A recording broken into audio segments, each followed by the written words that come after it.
Gloria a Dios. Quiero hablar con ustedes de un tema muy especial.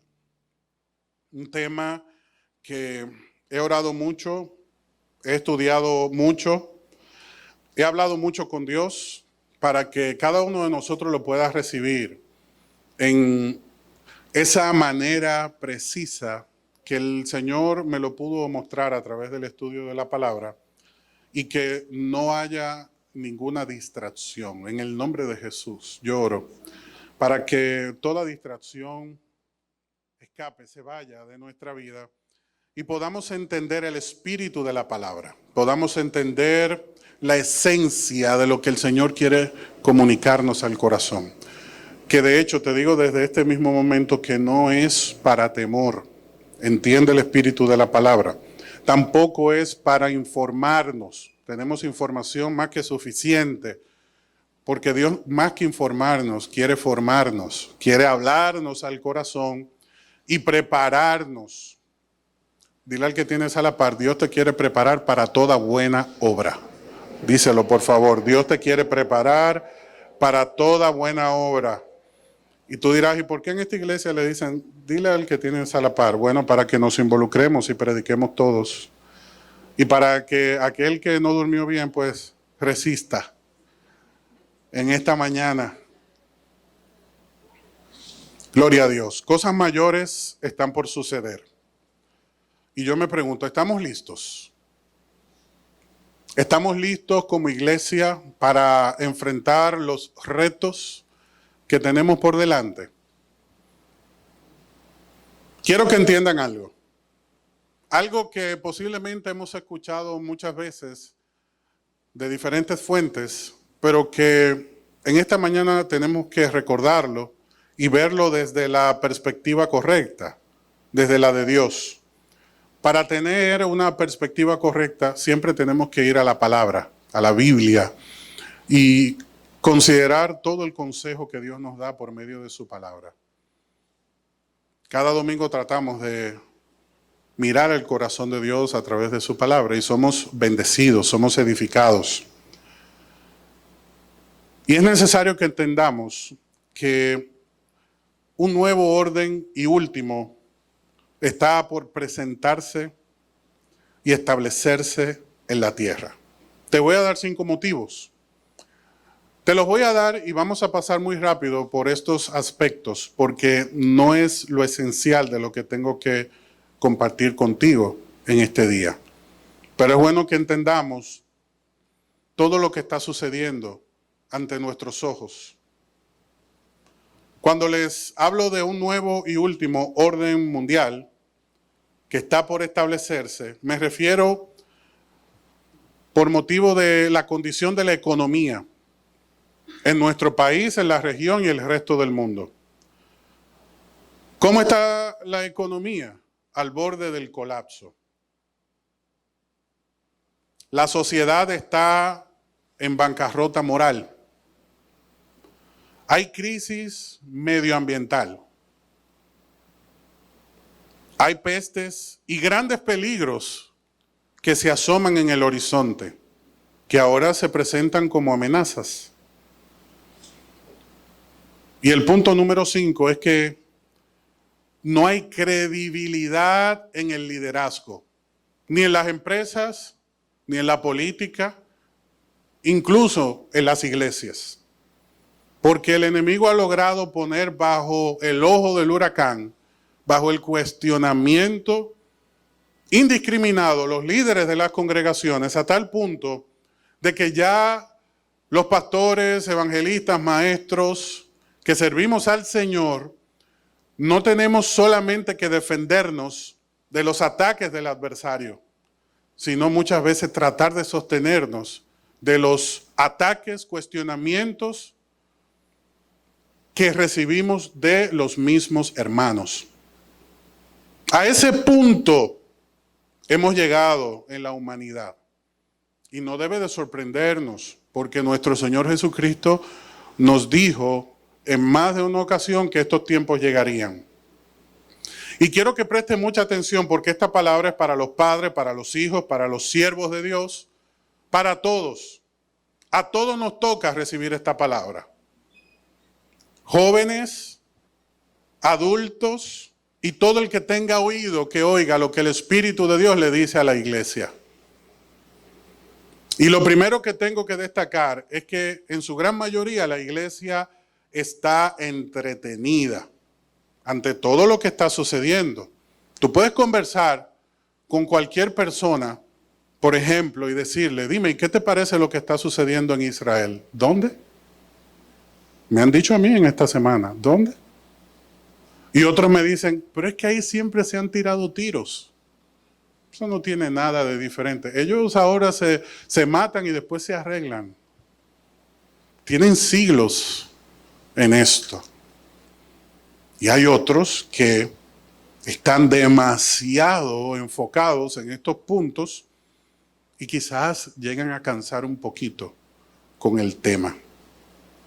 Pero lo cierto es que como iglesia de Cristo, hay muchos que están entretenidos en trabajo, en quehaceres en el hogar, en series de televisión, en conflictos familiares, en deudas bancarias, en situaciones diversas, que ya no tenemos tiempo para ir a la iglesia, para orar, para ayunar, para adorar. No tenemos tiempo. Y nos congregamos cuando nos sobra el tiempo. Eso es estar entretenido. Pero concerniente al punto que les hablé del nuevo orden mundial, no es algo que se lo estoy diciendo yo. Y hay muchas personas que dicen, me lo han dicho pastores, hermano, eso no se predica, porque eso hace que la gente huya de la iglesia. Bueno, hermano, lo primero que yo aprendí como pastor es que no puedo rehusar compartir todo el consejo de la palabra de Dios, de Génesis a Apocalipsis. Y sobre todo en este tiempo que apremia la oportunidad de que entendamos lo que sucede en nuestro mundo, en nuestra familia, en nuestra comunidad. Yo te pido que me acompañes a 2 de Tesalonicenses capítulo 2, verso 5. Te dije que rápidamente te voy a guiar por algunos pasajes hasta llegar a la esencia de lo que el Señor quiere hablar con nosotros en este día. Dice 2 de Tesalonicenses, capítulo 2, versículo 5. ¿No se acuerdan de que les mencioné todo esto cuando estuve con ustedes? Si el apóstol Pablo, hago un paréntesis, estuviera aquí con nosotros hoy, esta fuera la palabra que nos dijera. ¿Y no se acuerdan que lo hemos hablado? Todo esto que estamos viendo no debe de sorprendernos. Dice el verso 6, ustedes saben, dile al que tienes a la par, tú lo sabes. Quizá te dice, no, yo no, o con la mirada. Pero quiero que vuelvas y le digas al que tienes a la par, tú lo sabes. Dice el verso 6, y ustedes saben qué es lo que lo detiene. ¿Qué detiene qué? Vamos a ver. Porque solo puede darse a conocer cuando le llegue su momento. Hay algo que está detenido en este momento. Y vemos solamente las amenazas. Y oímos solamente el rugido. Y a veces nos dicen por las noticias, un nuevo virus. ¡Oh! Y se caerán todas las redes. ¡Oh! Pero pasa.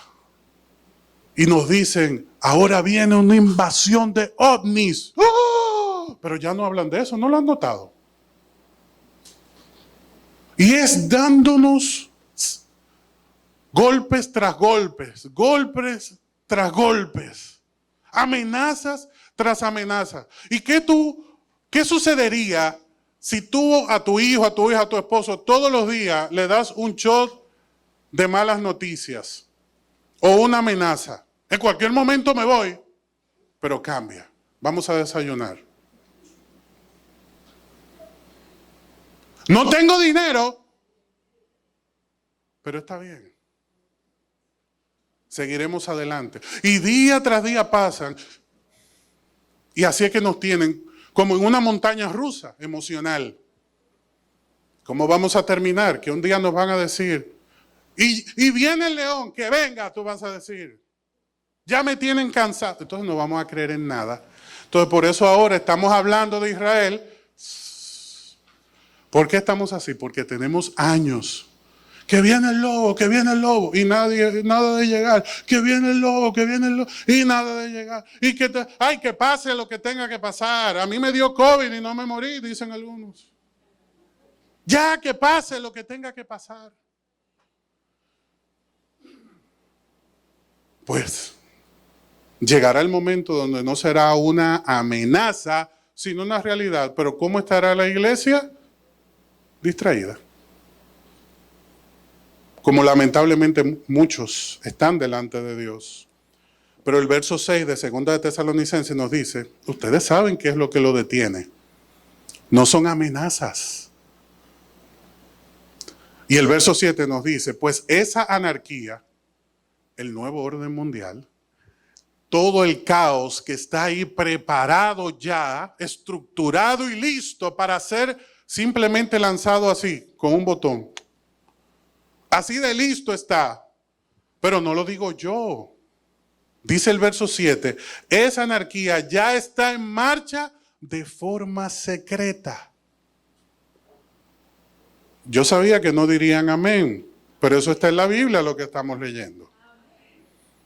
Pues esa anarquía ya está en marcha. ¿Por qué anarquía? Porque es un levantamiento, una revolución contra Dios y el orden de su reino. Por eso Dios le llama anarquía y permanecerá secreta, dice el verso 7, hasta que el que la detiene se quite de en medio. ¿Quién la detiene? Cristo, que le prometió en Mateo 28 a su iglesia, estaré con ustedes todos los días hasta que se quite del medio. El que tiene oído, oiga lo que el Espíritu dice a la iglesia. Y cuando Él se quite del medio, va a suceder lo que a punto estoy de compartir. Muchos odian este tema, pero yo lo amo. ¿Sabes por qué? Te voy a dar el secreto para que te enamores de este tema como yo estoy enamorado.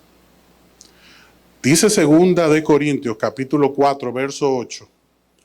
Ahora me espera el premio. A mí me espera un premio. Cuando yo me presente delante de Dios, a mí me van a dar un premio. Te voy a decir cuál es. La corona de justicia se llama.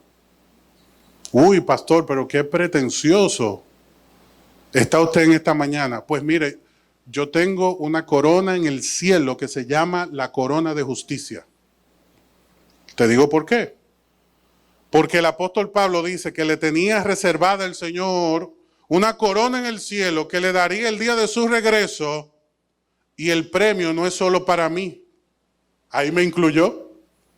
Porque usted dirá, pero ahora se compara con el apóstol Pablo, el pastor, que tenía los 5 ministerios y escribió más del 60% del Antiguo Testamento, del Nuevo Testamento, perdón. Y ministró las iglesias más allá de Samaria. Incluso llegó a predicar en España el apóstol Pablo. Desde el Mediterráneo en Israel se extendió a toda Asia Menor hasta llegar a España. Su predicación.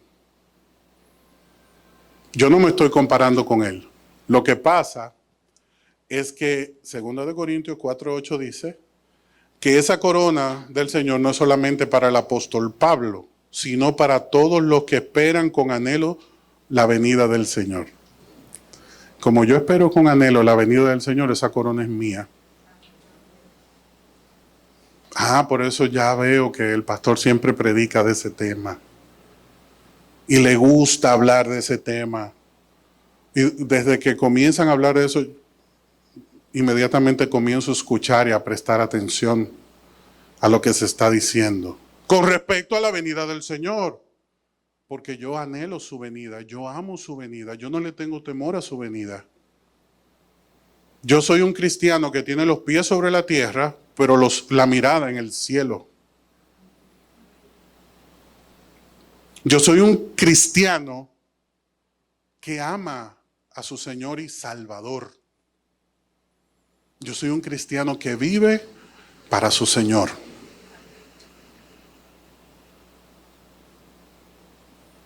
Y tú y yo debemos enamorarnos de lo que el Señor ama. Y quizás algunos dirán en este día, pastor, pero con respecto a ese tema, han pasado pestes a través de la historia, guerras, catástrofes. ¿Por qué pensar ahora que será diferente? ¿Por qué entendemos que la venida del Señor está cerca y no en la Segunda Guerra Mundial, donde no murieron algunos israelitas, sino más de 6 millones? 52 o más millones de rusos, millones de norteamericanos y de europeos y de otras naciones aliadas que se unieron. ¿Por qué no durante la Primera Guerra Mundial pensarlo? Claro, lo pensaron. Claro que vieron a Hitler como el anticristo y se presentaron muchas teorías y a través de la historia. Pero ya nuestro Señor Jesucristo nos había dicho que muchos antimesías se iban a presentar en la historia, aunque usted no diga amén. Esto era de esperarse, pero ¿cuál es la única diferencia en esta situación? Y quiero que lo entienda porque este mensaje es para ti. Israel. Que cuando estos eventos que mencionamos se suscitaron en la historia de la humanidad, Israel no estaba donde se encuentra hoy. De manera milagrosa, creo que solamente en la historia se le compara a una nación al nivel de recuperación que ha tenido la nación de Israel en nuestro tiempo y en todos los tiempos. Y me refiero a Japón. Luego de las bombas de Hiroshima y Nagasaki y del final de la Segunda Guerra Mundial, que quedó devastada, asediada y perseguida esta nación, y hoy es la tercera potencia mundial. Impresionante lo que han hecho los japoneses en la historia.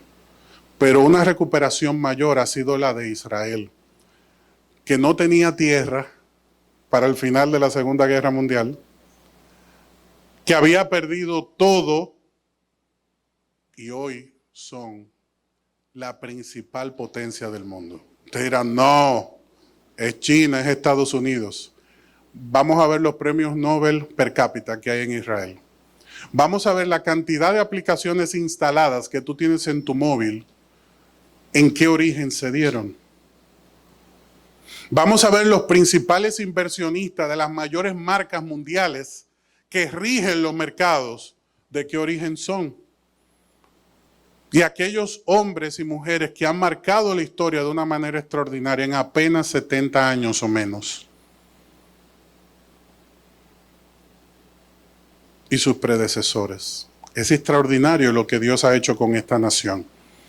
Pero lo que marca la diferencia es que se volvieron Estado, asumieron una condición de nación y en nuestros días van a experimentar el regreso de toda la diáspora, de todos los que han sido esparcidos por el mundo. Y hay dos eventos importantes que vamos a ver quizás antes de que finalice este año y parte del 2024. Estamos ante eventos muy importantes.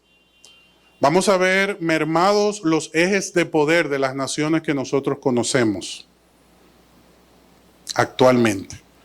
No desaparecer como algunos piensan, pero sí mermados los ejes de poder, la hegemonía, la geopolítica como nosotros la conocemos está a punto de cambiar dramáticamente y quedar el mundo en un sistema irreconocible que hará potable y necesario el surgimiento de un liderazgo que pueda darle solución a la problemática mundial. No se preocupen que ya estoy terminando con la introducción de esta parte. Y número 2, eventos por suceder en Medio Oriente, como posiblemente veamos en los próximos días cumplirse lo que dice Isaías 17:1. Recibí este mensaje acerca de Damasco. Damasco está en Siria, es la capital de esta nación. Y para el entendimiento de todos nosotros, posiblemente la ciudad más antigua en el mundo. Y dice Isaías 17, miren, la ciudad de Damasco desaparecerá. Si tú y yo alcanzamos a ver este evento en nuestros televisores, dice Lucas 21, erguid vuestras cabezas y miren al cielo, porque su redención está cerca. No inmediato, pero sí cerca. Ahora vamos a entrar en materia rápidamente. Aquí respetamos el tiempo, así que vamos a terminar en tiempo. Pero tenía que hacer esta introducción para que pudiéramos entender el tema central que tenemos hoy. El evento que tenemos por delante como iglesia, y esto nos tiene que interesar a todos, es el arrebatamiento de la iglesia. Te explico.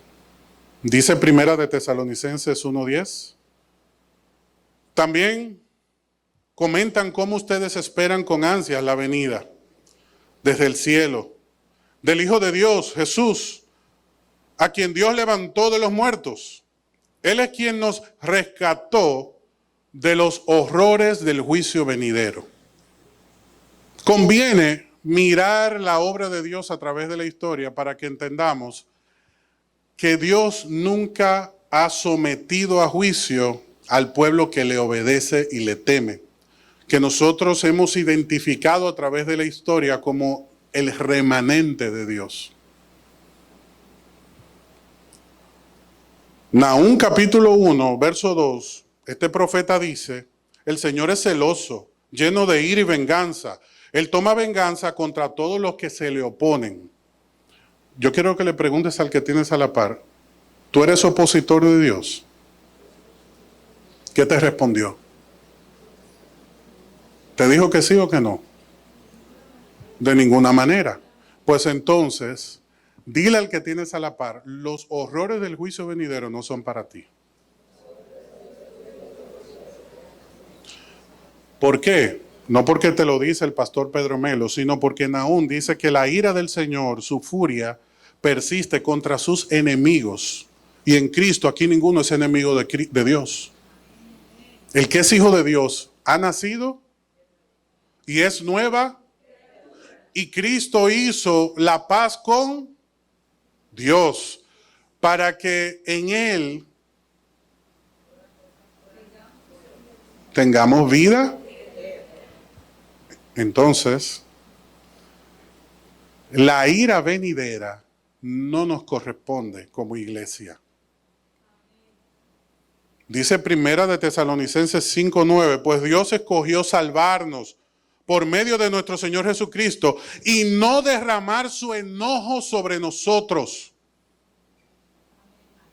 Y dice Apocalipsis capítulo 3, verso 10, dado que has obedecido mi mandato de perseverar, yo te protegeré del gran tiempo de prueba que vendrá sobre el mundo entero para probar a los que pertenecen a este mundo. Pregúntale al que tienes a la par, ¿tú perteneces a este mundo?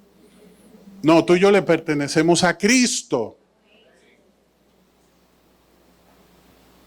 ¿Y por qué ha dado tanto conflicto a través de la historia esta doctrina? Porque el apóstol Pablo en 1 Corintios 15, versículo 51, declara lo siguiente, te voy a manifestar un secreto.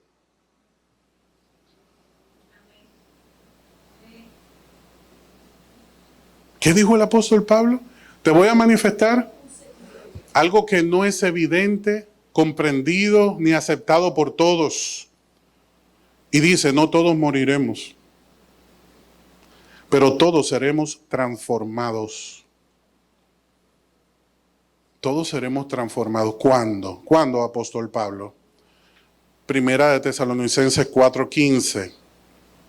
Y aquí es cuando nos encontramos con la definición de lo que entendemos como arrebatamiento. Todavía no hemos llegado al punto que quiero tratar. Vamos a llegar.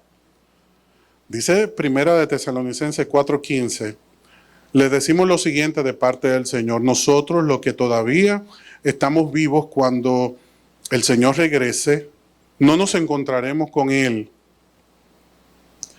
antes de los que ya hayan muerto. Pues el Señor mismo descenderá del cielo con grito de mando, con voz de arcángel, llamando con trompeta de Dios. Primero a los creyentes. ¿A quién? A los creyentes que hayan muerto, que serán levantados de sus tumbas. Y dice el verso 17, luego, junto con ellos, nosotros. ¿Quiénes? ¿Y quiénes somos nosotros? Su pueblo. Nosotros, los que aún seguimos vivos sobre la tierra, seremos arrebatados. Seremos arrebatados en las nubes para encontrarnos con el Señor. ¿Dónde? Dice la Biblia. En el aire. Seremos arrebatados para encontrarnos con Él en el aire. Esto no es una segunda venida. Este encuentro se dará en el aire. Es un secreto reservado para aquellos que le temen, que han perseverado. Y no nos confundamos, la Biblia define quién es la iglesia. Hechos 2:42 dice, todos los creyentes se dedicaban a las enseñanzas de los apóstoles, a la comunión fraternal, a participar junto en las comidas, entre ellas la cena del Señor y la oración. Un profundo temor reverente vino sobre todos ellos. La Biblia define al cristiano como la persona que tiene un profundo temor reverente por las cosas de Dios, su reino, su palabra. Teme, respeta, honra y pone por encima de todo lo que Dios dice, y eso es amén. Porque para enfrentar las dificultades de este mundo, sin claudicar, se tiene que amar a Dios hasta más que nuestra propia vida, porque si no, cualquiera abandona el compromiso ante la amenaza, no de muerte, de que nos cierren el supermercado. Y usted dirá, pero pastor, tan vana es la fe según usted en mi vida. ¿Y cómo nos pusimos? Porque no puedo decir cómo se pusieron. ¿Cómo nos pusimos cuando íbamos con mascarillas a los supermercados, que nos peleábamos en la fila por entrar y le dábamos la vuelta al supermercado y llegábamos a la casa y abríamos los brazos para que nos tiraran alcohol? Y la esposa nos decía, quítate la ropa en la puerta. En la puerta. Quítate la ropa, no me entre a la casa con eso.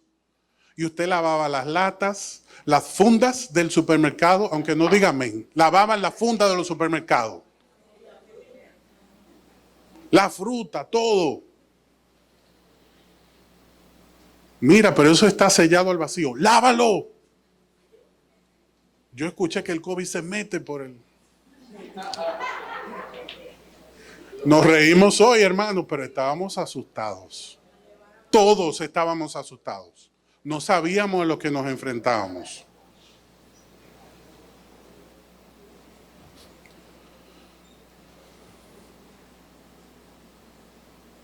Es una realidad que ante cualquier peligro, cualquiera negocia su fe. Por un plato de lenteja, como lo hizo Esaú. Pero aquel que siente un profundo temor reverente no negocia las cosas del Señor. Entonces se realizaban muchas señales milagrosas y maravillas en medio de ellos. Todos los creyentes se reunían en un mismo lugar y compartían todo lo que tenían. Yo no sé si usted ha escuchado últimamente lo que se está predicando en muchos lugares, donde ya pastores y líderes, no es entre la comunidad, sino pastores y líderes, dicen, el diezmo no es de Dios. Eso es un engaño.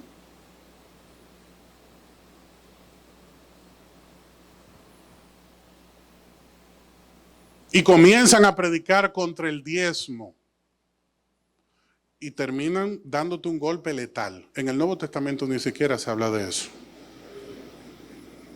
Sí, porque el Antiguo Testamento dejó de ser Biblia. Parece. Tenemos que arrancar, vamos a modificar la Biblia, vamos a arrancar los 39 libros del Antiguo Testamento porque no sirven. Pero bien, no vamos a entrar en ese dilema. Lo que sí tengo para tu entendimiento es esto. Si tú estás bajo el lineamiento del Nuevo Testamento y no del Antiguo Testamento o del diezmo, pues entonces tú tienes que aceptar lo que se hacía en el Nuevo Testamento.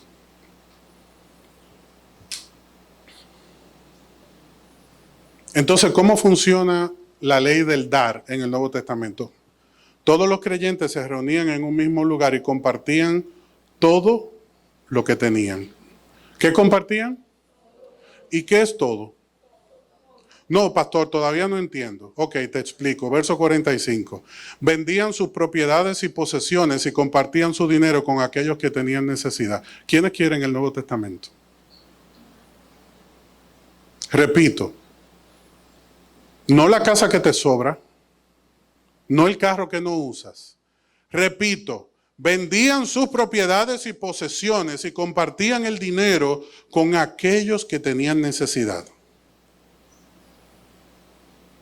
¿Cuántos aquí el mes pasado vendieron su casa para alimentar a los que tenían necesidad? Porque Bernabé lo hizo. Y cuando Ananías y Zafira quisieron sacar pecho, que lo vendieron, se dijeron entre ellos ese matrimonio, y vamos a dar todo ese dinero en la iglesia. Mira, vamos a decir que la vendimos en 1 millón. Guárdate 3 para los momentos de dificultad. Perfecto. Entonces ellos llegaron. Apóstol Pedro, mira lo que trajimos. ¡Pum! Y lo pusieron ahí. ¡Pah! Y cae muerto. Y todo el mundo. Entonces miran a la esposa. ¿Qué pasó? No, vinimos a traer ¡pah! Y cae muerta. Biblia. Entonces todo el mundo dice, ¿y qué pasó aquí? Dice el apóstol Pedro que ellos quisieron engañar al Espíritu Santo.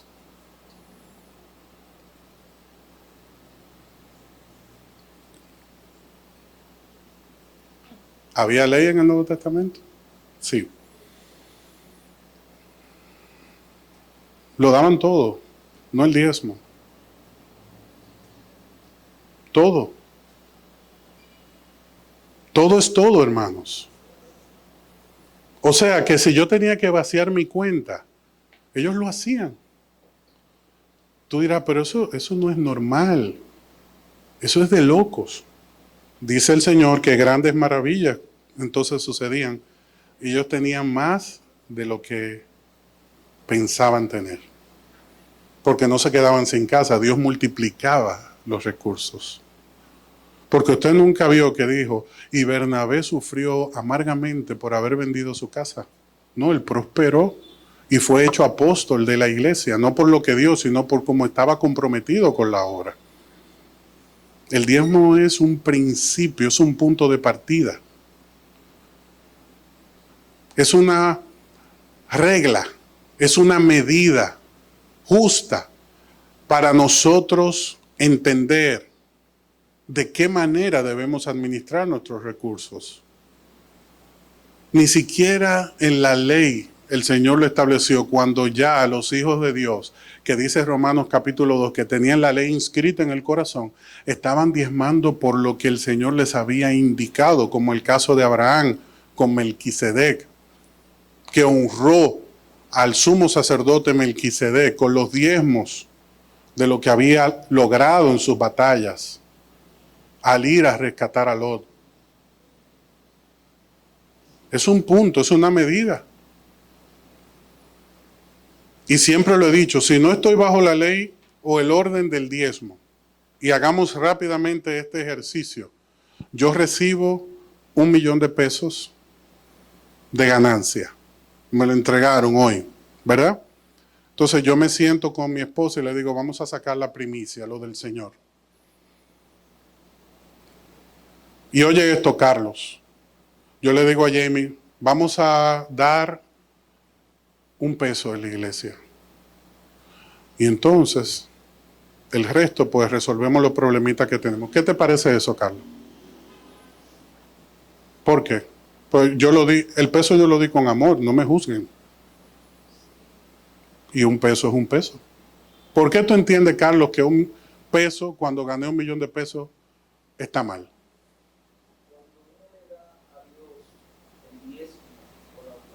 Ajá. Le está diciendo a Dios, yo pongo delante de ti lo que pueda dar mi corazón. Y el diezmo en la ofrenda, algo que Dios mismo dice, o me sirve a mí o le sirve a eso, es al dinero.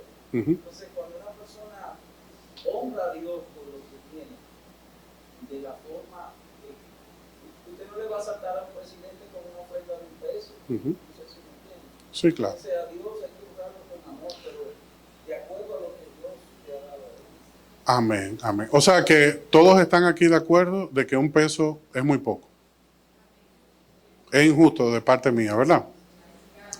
Es escaso, dice Elizabeth. Elizabeth, ¿y qué te parece si de ese $1,000,000 yo doy todo y entonces me quedo con $1? Y esa es mi ganancia para yo administrar, esa es mi ganancia, la que Dios me dio. No voy a dar $1, lo voy a dar todo y me voy a quedar yo con $1. ¿Qué te parece eso? Vamos a hablar claro. Esa es tu ganancia. ¿Te parece justo que tú tienes que pagar casa, carro, compromiso, colegio? Todo, los compromisos que tienes. ¿Tú entiendes que es correcto que yo dé el $1,000,000 y me quede con uno para resolver mi problema? Bueno, yo le voy a decir algo. Hay casos de personas Que lo han hecho. y les ha ido muy bien. Uh-huh. Le ha ido mal, porque es como te dice lo que está en el Nuevo Testamento. Sí. Pero la mayoría de las personas han decidido reírse por el diezmo. Uh-huh. Como habló la hermana Ashley, hay personas que dicen es el neto. Uh-huh. Exacto. Ok. Dice Elizabeth que el que quiera hacerlo bien hace, pero que el que decida dar una porción correcta, pues también lo hace bien. O sea, no está mal que yo dé una parte y que lo otro lo administre para las necesidades que tengo, porque de hecho Dios me ha prosperado para que yo sea responsable con todo lo que tengo. ¿Por qué hago este análisis a vuelo de pájaro con ustedes así rápidamente? Porque si yo no tengo una medida, yo puedo ser justo ante Carlos, pero ante Elizabeth no. Puede que mi hermano George me diga, oye, muy bien, lo diste todo, pero otro me diga, tú eres un sinvergüenza, pues tú tienes que pagar colegio, ahora no tienes cómo pagarlo. Que Dios te puede prosperar y tú tener más del $1,000,000, claro, no estamos cuestionando eso.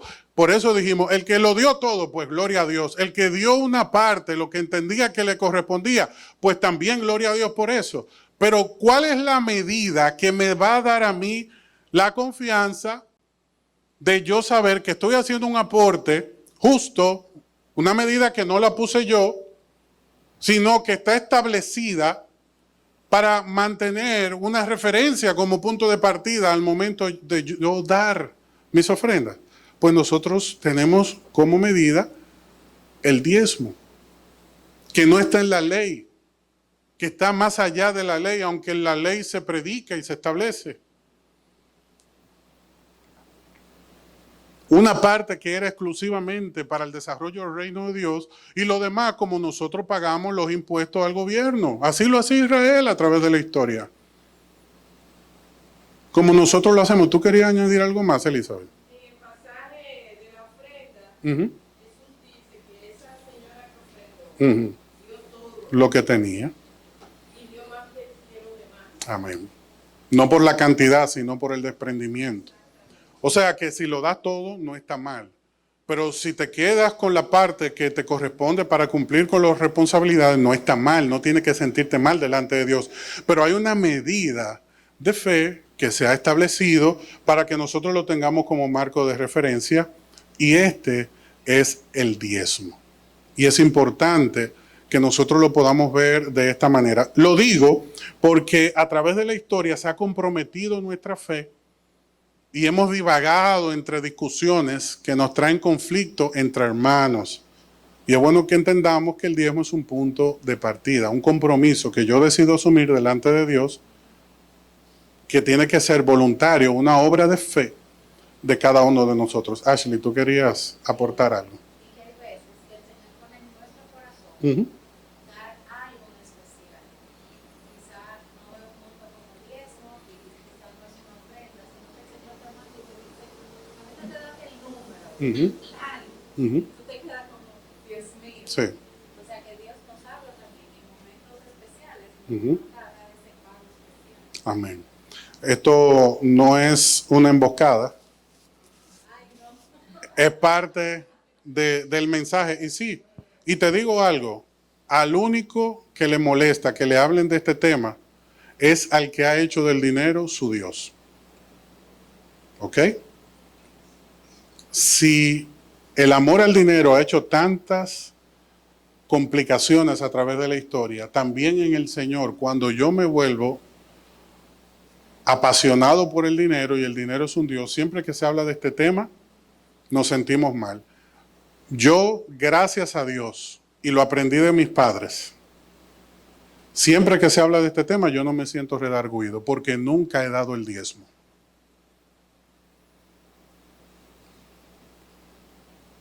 Yo decidí dar mi vida al Señor, no el diezmo. Si yo lo tengo que dar todo, lo doy. Nunca he dado el diezmo, siempre he dado más de esto. Mi vida, mi tiempo, mi corazón, mis recursos, toda mi vida, yo la invertí en Dios, en su reino. Por eso cuando tú me hablas del diezmo, yo no me siento redarguido, yo no me siento mal, porque es algo que es parte, no es la esencia de mi fe, es parte de lo que yo he decidido darle al Señor. Y que cuando un cristiano se desprende de este punto, es porque ya su corazón está comprometido con la avaricia y tenemos que renunciar a esto. Cecilia, tú querías decir algo.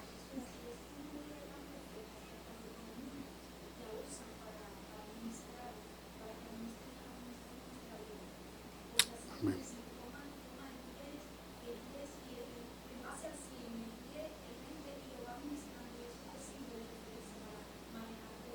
Es una medida, dice Cecilia, es una referencia. Y hablo de esto porque debemos llegar a un punto, estamos hablando de la esencia del creyente, de la esencia de nuestra fe, que no tiene nada que ver con el dinero, aunque el dinero es parte, los recursos son parte. Y es parte de la razón por la cual muchos están lamentablemente entretenidos. Concluyo con lo siguiente. Algo muy importante. Toda esta conducta, toda esta doctrina, todo este pensamiento, todo este estilo de vida, todo lo que decimos, hacemos, pensamos y dejamos de hacer, está siendo considerado y observado por las personas que están a nuestro alrededor. Y eso incluye a nuestros hijos. Ustedes ven que siempre hago un énfasis en la familia, en este caso en nuestros hijos. Y para cerrar este mensaje, que de hecho es una serie, pero hablaremos de otros tópicos. y todo será igual de edificante para nuestras vidas. Pero hay un punto importante que yo quiero que consideres, porque quizás hasta este momento tú habías pensado que el tema no era para ti, o que esto no tiene nada que ver contigo. Pero tú sabías que hay hijos que durante el tiempo del arrebatamiento que ya les definí, no escucharán la trompeta de Dios.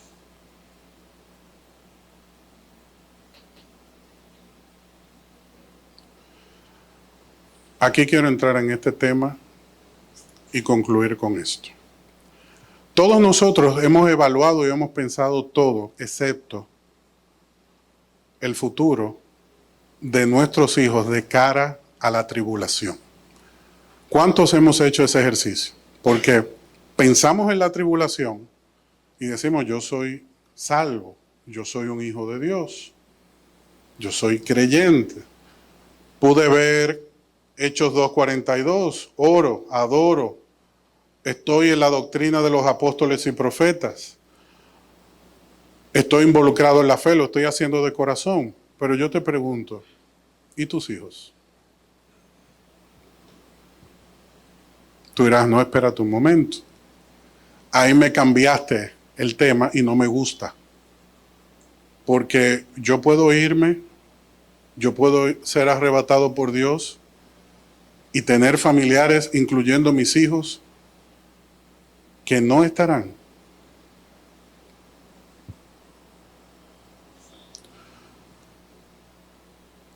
Dice Lucas 2:42, que cuando Jesús tenía 12 años, ¿cuánto? 12 años, asistía siempre al festival con sus padres, celebrar la Pascua.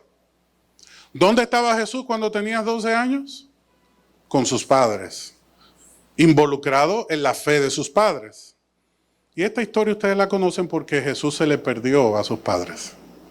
Y ellos lo encontraron, dice el verso 45, cuando regresaron a Jerusalén, y al buscarlo, 3 días después, por fin lo encontraron. ¿Dónde estaba? En el templo. ¿Dónde estaba Jesús? Tú sabes que hay hijos que se le han perdido a sus padres, pero sus padres todavía no lo han podido encontrar. Jesús estaba en el templo, pero no necesariamente todos nuestros hijos están en la misma condición. Dice la Biblia que él estaba sentado entre los maestros religiosos. Y algunos dicen que él estaba enseñando. No, la Biblia dice que él estaba escuchándolos y haciéndoles preguntas. ¿Qué edad tenía Jesús? ¿Y qué estaba haciendo en el templo? Y haciéndole preguntas. ¿Por qué? Porque en su corazón había necesidad de Dios. Si tú no ves esa necesidad en tus hijos, no duermas, no comas, no respires hasta que no confiesen a Cristo. ¿Cómo, pastor? Si tú verdaderamente amas tus hijos, tú tienes que demostrarlo como Dios lo hizo contigo y conmigo, que dio a su Hijo por amor a nosotros. Se entregó Él mismo. Pero nosotros queremos hacer sacrificios a medias y queremos todo el resultado de la fe. Lo exageré, pero es el sentir que quiero que te lleves en tu corazón. Porque muchos padres cristianos están siendo irresponsables en casa porque le están dando todo a sus hijos, menos lo que más importa. Puede que un día yo pueda faltarle con la comida a Camila. Puede que un día Matías no pueda comprar el regalo que quiere. Puede que Andrés un día yo le diga, no, papá no puede comprar eso, hoy vamos a comer en la casa. Pero lo que papá nunca le puede decir a sus hijos es que Cristo no reina, no vive y no es Señor de nuestro hogar.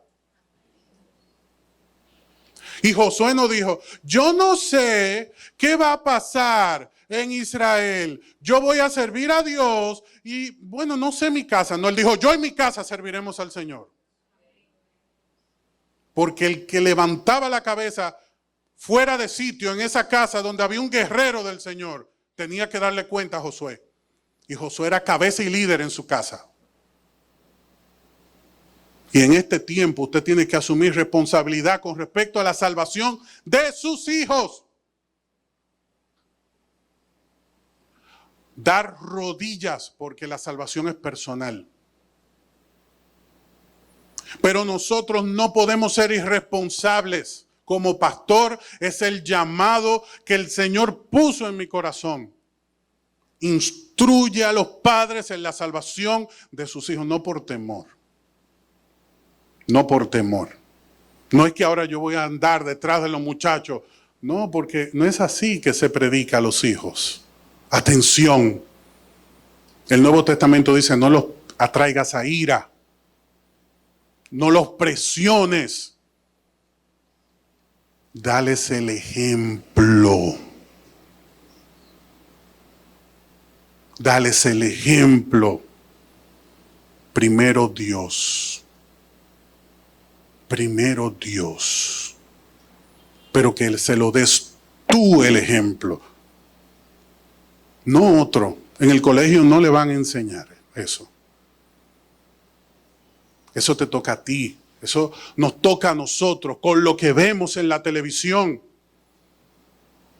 Esa serie. Claro, un desnudo cada 5 minutos. Entonces entra el niño.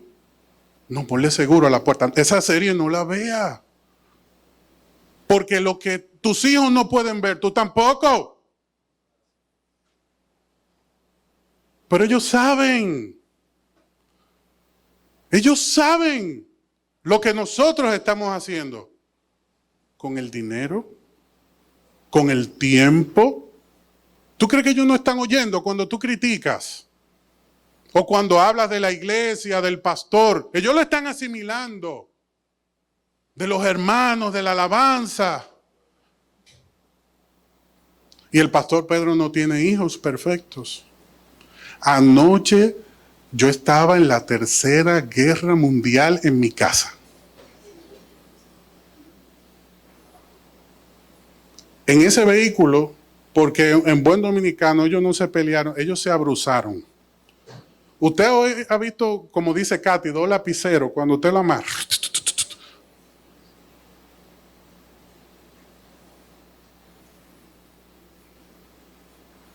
Ahí tocó reprensión, esto, de todo.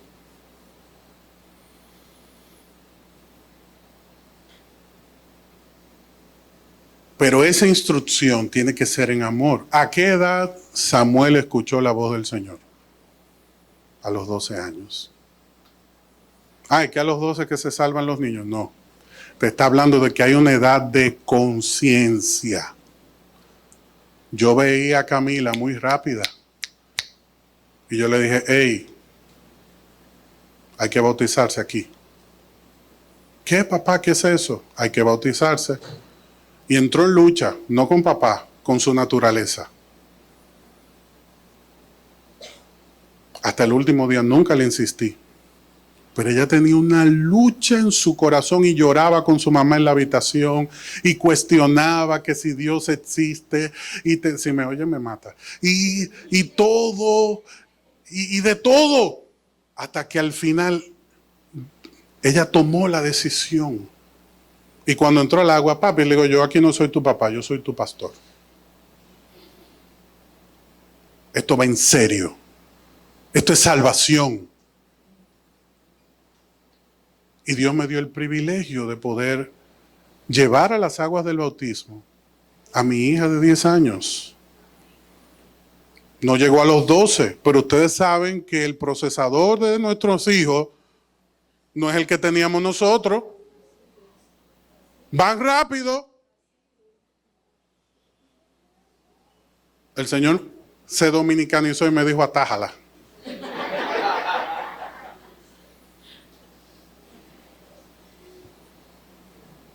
Jesús tenía 12 años. Samuel tenía 12 años. Tus hijos, ¿cuántos años tienen? Y tú lo ves, no, que eso es esto. Que son los tiempos, que son las amigas. ¿Tú sabes de qué están hablando las amiguitas de tus hijos? Pues yo sé de qué están hablando las amigas de Camila. Y yo nunca he tenido una conversación así. Nunca en mi vida he mandado un mensaje como los que yo he visto. Y es en el celular de su mamá. Tú sabes lo que están hablando tus hijos. Señores, no ruborizados. Yo lo que le dije a Jamie. ¿Y cómo? ¿Con quién se habla eso?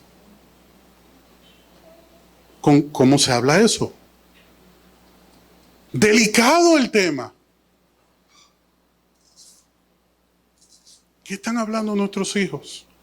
Mis hermanos, si Cristo viene mañana, ¿qué le vamos a decir al Señor que hicimos con la responsabilidad que teníamos en nuestras manos?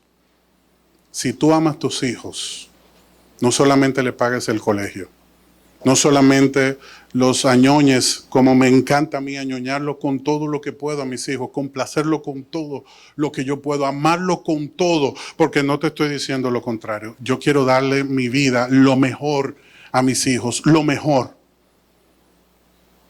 Pero primero Dios, primero Dios, primero Dios. Padre, yo te doy gracias en esta mañana. Tú nos has guiado por todo este proceso histórico, poniéndonos al tanto de lo que acontece en el mundo.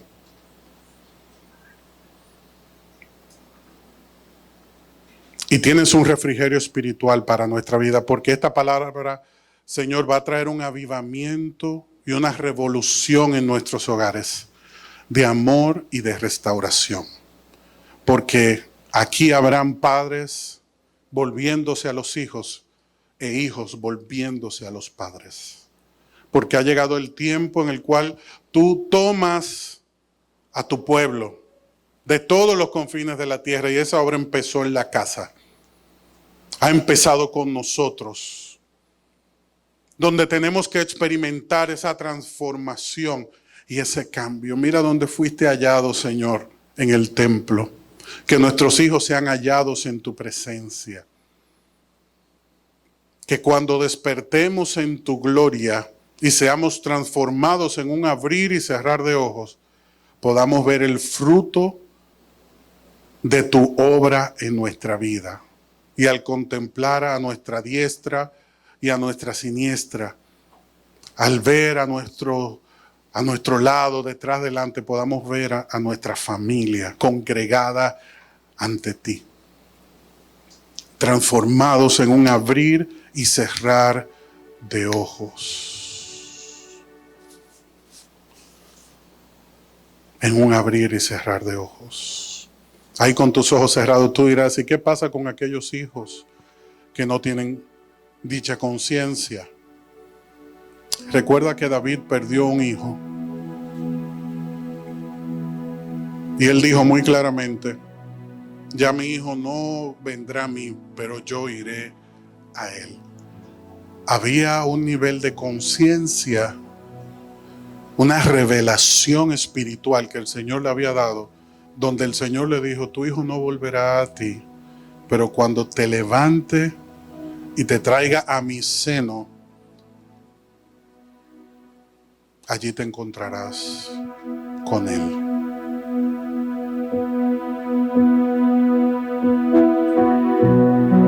Esa es nuestra esperanza. Así como yo sé que me encontraré con Natalia. Así como cada día doy lo mejor de mí para ver a mis hijos amar a Dios más que a mí.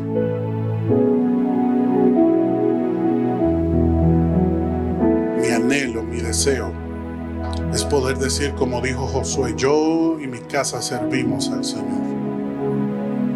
Si no importa lo que pueda yo lograr en esta vida, sentiré que no he logrado nada.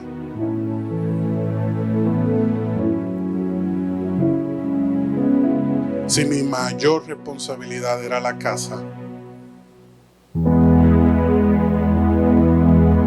¿qué voy a hacer yo en la eternidad?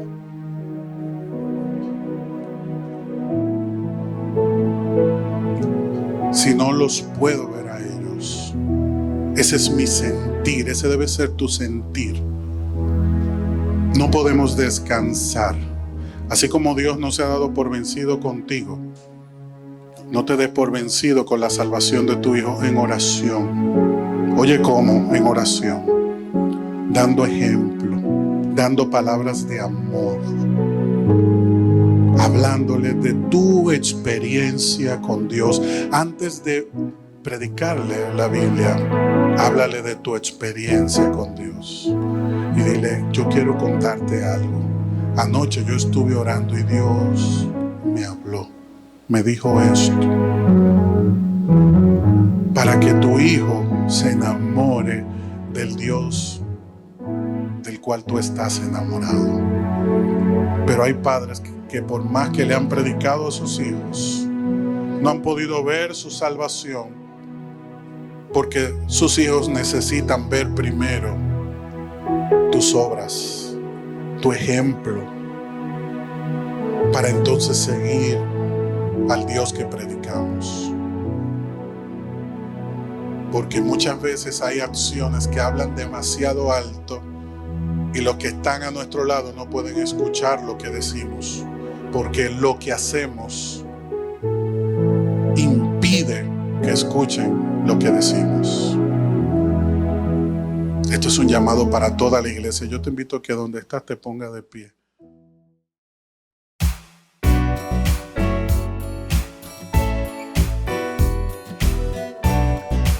Somos Iglesia Salem y te invitamos a suscribirte a nuestro canal de YouTube y a seguirnos en Instagram y Facebook como iSalem RD. Queremos bendecirte con un mensaje que transformará tu vida. Estamos ubicados en el kilómetro 8,5 de la Avenida Independencia, en el primer nivel de la Plaza Don José Oscar.